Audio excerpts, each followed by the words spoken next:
और बुलेटिन की शुरुआत करेंगे इस वक्त की बड़ी खबर के साथ। चित्तौड़गढ़ से ये बड़ी खबर, टैंकर और ट्रक की आपस में जोरदार भिड़ंत हो गई है। भिड़ंत के बाद दोनों गाड़ियों में भीषण आग लग गई। काफी मशक्कत के बाद आग पर काबू पाया गया। नरधारी गांव के पास राष्ट्रीय राजमार्ग की ये घटना है। ये तस्वीरें भी आपको टीवी स्क्रीन पर दिखा रहे हैं। सबसे पहले न्यूज 18 राजस्थान पर देखिए किस तरीके से भीषण हादसा हुआ है। भीषण आग लग गई। हादसे के बाद फिलहाल आपको बता दें कि आग पर काबू पा लिया गया है। तो ये जो ट्रक था वो पेट्रोलियम पदार्थ से भरा हुआ था। बता दें कि इस घटना में जहां ट्रक चालक और खलासी गंभीर रूप से झुलस गए हैं, दोनों को उपचार के लिए NHI एम्बुलेंस की मदद से जिला राजकीय सांवलियाजी चिकित्सालय लाया गया है, जहां पर दोनों की हालत गंभीर बताई जा रही है। घटना के बाद टैंकर चालक मौके से फरार हो गया है। टैंकर और ट्रक के दोनों के बीच में जैसे आग लग गई, इसमें दो जने जल के हो गए थे। उनके पेशेंट को लेकर चित्तौड़ लेके आए हैं हॉस्पिटल में। अभी दोनों ऐसे रोड तीनों ब्लॉक हैं और दोनों गली में आग लगी है अभी। और नंबल यहाँ से पहुँच गई है, चित्तौड़ से भी मंगवाई है, सांवलियाजी से भी मंगवाई है। अभी मौके पर पहुँच गई है, लेकिन अभी भी प्रोसेस पूरा कंप्लीट, जैसे अभी आग बुझा नहीं पाई, चल रही है। और इस समय हमारे सहयोगी सुभाष वैरागी हमारे साथ जुड़ चुके हैं। सुभाष, आखिर हादसा कैसे हुआ? और जैसा कि बताया जा रहा है कि टैंकर चालक हादसे के बाद से फरार है, क्या उसकी कोई जानकारी जुट पाई है? माना जा रहा है कि ओवरटेक के प्रयास में यह हादसा हुआ है, जिसमें से एकाएक ओवरटेक करने के दौरान दोनों वाहन आपस में भिड़ गए और आग का बड़ा गुब्बार जो है वो हाईवे पर उठ गया। और सूचना मिलने पर पुलिस भी मौके पर पहुंची, लेकिन आग इतनी भीषण थी कि पुलिसकर्मी और लोग मौके पर नहीं पहुंच पाए। बड़ी मशक्कत के बाद आग पर काबू पाया गया। फिलहाल जो टैंकर चालक था वो फरार हुआ और उसको पुलिस तलाश करने का प्रयास कर रही है। जी प्रियंका। जी सुभाष, लेकिन जो हादसा है वो क्या कुछ पता चल सका है, किसकी गलती से हुआ है? अभी प्रारंभिक रूप से कुछ पता नहीं चल रहा है, क्योंकि जो दो लोग झुलसे हुए हैं वो अभी पुलिस को अपना बयान देने की स्थिति में नहीं है। उनके बयान देने के बाद पुलिस अग्रिम कार्रवाई करेगी और उसके बाद पता लग पाएगा कि हादसे के वास्तविक कारण क्या थे। लेकिन पेट्रोलियम पदार्थ से भरे हुए टैंकर के झुलसने से सड़क पर अफरा तफरी मच गई। बड़ी भारी मात्रा में वाहन जमा हो गए, जिन्हें एक तरफा यातायात सुचारू करके पुलिस ने कड़ी मशक्कत के बाद ट्रैफिक जो है वो जाम खुलवाया और वाहनों को सुचारू करवाया।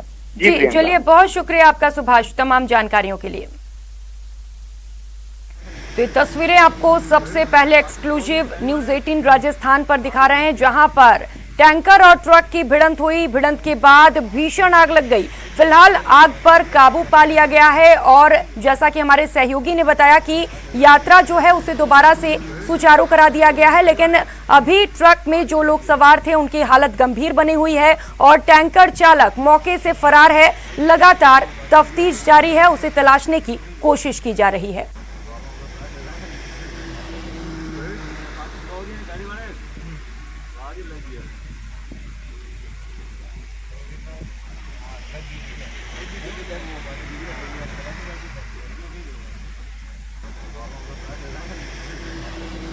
बड़ी खबर आपको चित्तौड़गढ़ से बता रहे हैं, जहां पर यह भीषण हादसा हुआ है। टैंकर और ट्रक की भिड़ंत हुई, जिसके बाद भीषण आग लग गई।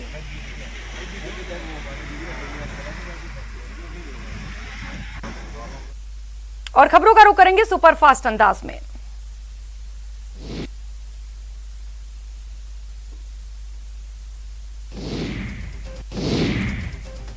श्रीनगर के चानापुरा इलाके में सीआरपीएफ पर आतंकी हमला हुआ। चानापुरा इलाके में तैनात सुरक्षा बलों पर आतंकियों ने ग्रेनेड से हमला किया। इस हादसे में एक जवान घायल हो गया।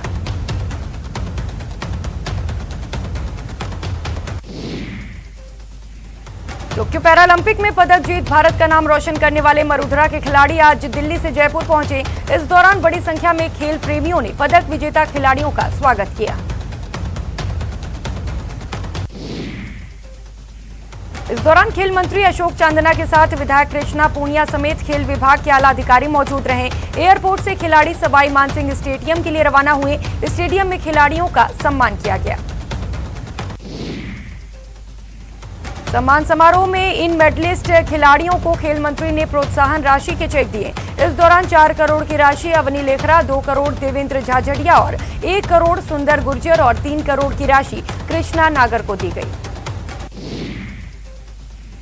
टोक्यो पैरालंपिक में मरुधरा के 4 खिलाड़ियों ने 5 पदक जीत देश का मान बढ़ाया है। इनमें अवनी लेखरा ने शूटिंग में गोल्ड और ब्रॉन्ज मेडल जीता है। कृष्णा नागर ने SH6 बैडमिंटन कैटेगरी में गोल्ड मेडल जीता है, तो वहीं देवेंद्र झांझड़िया ने जैवलिन थ्रो में सिल्वर और सुंदर गुर्जर ने जैवलिन थ्रो में ही ब्रॉन्ज मेडल जीता है।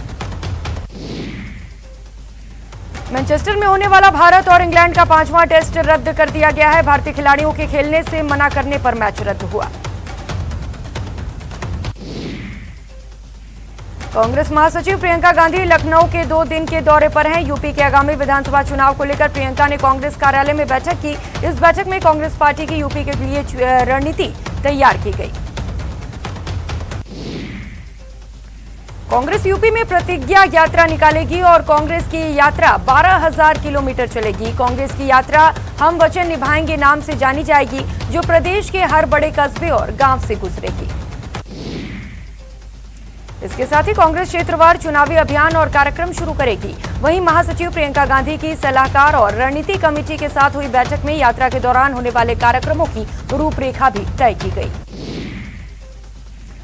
उत्तर प्रदेश में जीत के लिए बीजेपी ने कमर कसी। दशहरे के बाद यूपी में पीएम, गृह मंत्री और पार्टी अध्यक्ष जेपी नड्डा ताबड़तोड़ जनसभा करेंगे। कांग्रेस नेता राहुल गांधी के जम्मू दौरे का आज दूसरा दिन है। राहुल गांधी ने आज कांग्रेस कार्यकर्ताओं से मुलाकात की। कल उन्होंने वैष्णो देवी के दर्शन किए थे। यूपी में अगले साल होने वाले विधानसभा चुनाव से पहले बीएसपी सुप्रीमो मायावती ने शुक्रवार को अहम ऐलान किया। मायावती ने कहा कि आगामी चुनाव में बीएसपी मुख्तार अंसारी को टिकट नहीं देगी। यूपी सरकार द्वारा यूनिवर्सिटी के 70 हेक्टेयर जमीन वापस लेने की प्रक्रिया पूरी कर ली गई है। ये तब हुआ जब यूपी सरकार के एक्शन के खिलाफ इलाहाबाद हाईकोर्ट में याचिका खारिज कर दी गई। भवानीपुर उपचुनाव के लिए ममता बनर्जी आज नामांकन भर रही हैं। 30 सितंबर को चुनाव होंगे। ममता पहले भी भवानीपुर से विधायक रह चुकी हैं। भवानीपुर उपचुनाव के लिए भारतीय जनता पार्टी ने प्रियंका टिब्बरेवाल को उम्मीदवार बनाया है। इस सीट से वे सीएम ममता बनर्जी को टक्कर देंगी। और वक्त हो चला एक छोटी सी ब्रेक का, लौटेंगे फौरन। स्वागत है, खबरों में आगे बढ़ेंगे।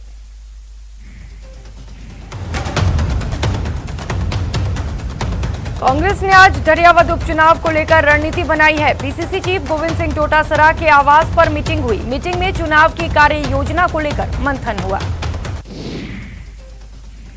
उदयपुर से बीजेपी सांसद अर्जुन लाल मीणा ने केंद्रीय मंत्री अर्जुन मुंडा से मुलाकात की।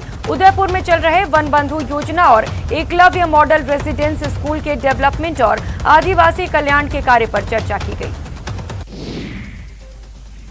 राज्यसभा सांसद डॉक्टर किरोड़ी लाल मीणा ने आज पीसीसी चीफ गोविंद सिंह डोटासरा से मुलाकात की। बेरोजगार अभ्यर्थियों, स्कूल कॉलेज विद्यार्थियों की विभिन्न मांगों को लेकर उन्होंने डोटासरा से चर्चा की।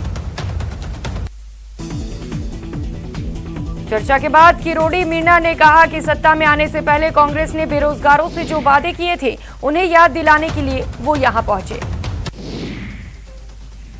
वहीं किरोड़ी लाल मीणा ने कहा कि अभिभावकों ने भी स्कूलों की मनमानी के खिलाफ 13 सितंबर को अपने आंदोलन का ऐलान रखा है। हालांकि पुलिस ने इसका इजाजत नहीं दिया। जयपुर ग्रेटर निगम में ट्रेड लाइसेंस फीस का विरोध। मंत्री धारीवाल से मिलने पहुंचा व्यापारियों का डेलीगेशन। ट्रेड लाइसेंस का फैसला वापस ले लिया गया है।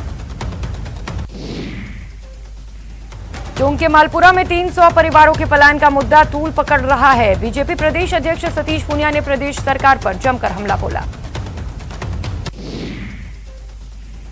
पीएम मोदी के जन्मदिन के मौके पर बीजेपी 17 सितंबर को 7 अक्टूबर तक विशेष अभियान चलाएगी। इस दौरान बीजेपी अलग अलग कार्यक्रमों का आयोजन करेगी। बीजेपी सांसद स्वामी सुमेधानंद सरस्वती ने कहा कि बीजेपी पीएम मोदी के जन्मदिन को उत्साह के रूप में मनाती है और इस बार उनका जन्मदिन सेवा और समर्पण अभियान के तहत मनाया जाएगा। इस बुलेटिन में इतना ही। आप बने रहिए हमारे साथ। नमस्कार।